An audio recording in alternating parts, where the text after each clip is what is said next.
Ina, maraming pong salamat bilang tagapamagitan ng mga biyaya, tagapamagitan ng aming mga panalangin. Salamat sa pag-iingat mo rin sa amin.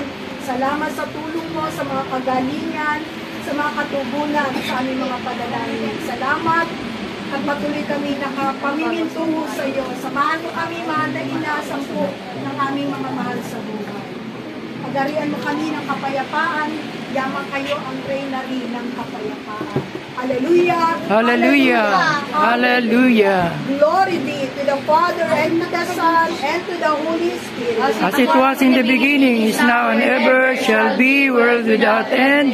Amen and amen. Sa magandang panahon, may pinagaloob mo. Salamat sa kalakasan at kami nakarating na malapit sa iyong harapan.